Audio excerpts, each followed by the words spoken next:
Hello friends, welcome to Eswari சமையல்.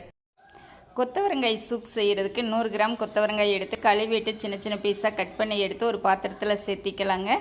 அடுத்து ஜீரகம் மிளகும் தட்டி சேர்த்திக்கலாங்க. கூடவே இஞ்சி பூண்டு பேஸ்ட்டும் தட்டி சேர்த்திட்டு, சின்ன வெங்காயம் ஒரு 10 சின்ன வெங்காயம் தட்டி சேர்த்திட்டு, ஒரு தக்காளியும் சேர்த்திட்டு மஞ்சத்தூள் சேர்த்திக்கலாங்க. தேவையான அளவு நல்லெண்ணெய் விட்டு தேவையான அளவு உப்பும் சேர்த்திட்டு நல்லா கலந்து விட்டுறலாங்க. ஒரு அரை ஸ்பூன் மிளகாய் தூள் சேர்த்திக்கலாம். சேர்த்திட்டு இப்போ நல்லா கலந்து விட்டுட்டு ஒரு 4 டம்ளர் அளவு தண்ணி சேர்த்திக்கலாங்க.